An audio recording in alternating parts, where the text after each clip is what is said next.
الماجيكو محمد ابو تريكة نجم منتخب مصر وامير القلوب بيقول ان منتخب مصر المرشح الاول للفوز بالبطوله، وان طالما مصر موجوده في بطوله افريقيا تبقى مصر هي المرشحه رقم واحد للفوز بالبطوله.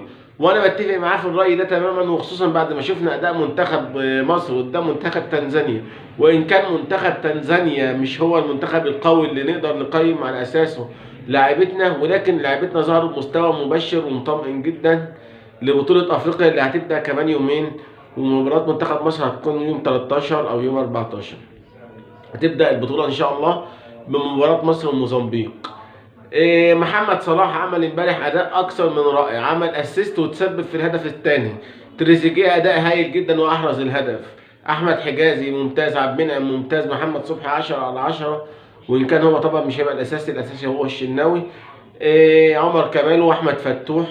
مروان عطيه قنبله في العارضه وتصويبه جميله جدا جدا جدا بتنبئ ببروز نجم. وكان لعيب في الاهلي، بس انا بحب اللعيب ده جامد جدا لانه لعيب خط وسط قوي دفاعيا ومهاريا 10/10، وكمان بيجود التصويب.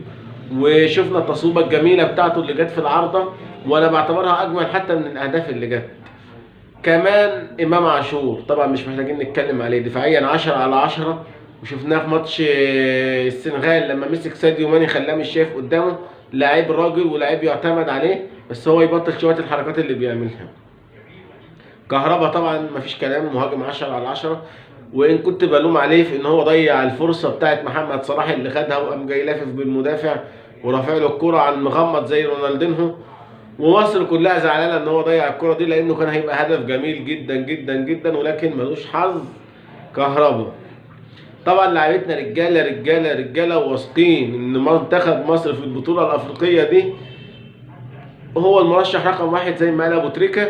وانا متوقع ان شاء الله ان مصر هتعمل نتيجه كويسه وتقدر انها تنافس على البطوله وتوصل للنهائي باذن الله.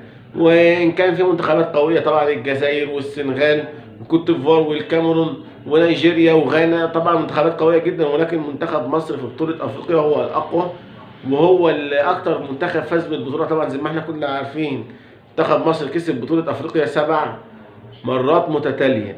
بالتوفيق ان شاء الله لمنتخب مصر، وبالتوفيق للاعيبتنا الرجاله ان شاء الله اللي هيكونوا قد التحدي وهيفوزوا بالبطوله الافريقيه رقم 8، ويفرحوا الشعب المصري ويفرحوا الرئيس السيسي اللي راح زارهم. وان شاء الله بنتمنى المنتخب يفوز بالبطوله دي عشان صلاح يرفع البطوله الافريقيه لاول مره وتنضاف لتاريخه. صلاح دلوقتي معاه دوري ابطال اوروبا والدوري الانجليزي ومعاه بطولات كتيره جدا وكاس الاتحاد ومعاه كل البطولات، فاضل بس بطوله افريقيا. وكمان هو نجح يوصل منتخب مصر لكاس العالم. بنتمنى ان شاء الله الفوز والتوفيق لمنتخب مصر.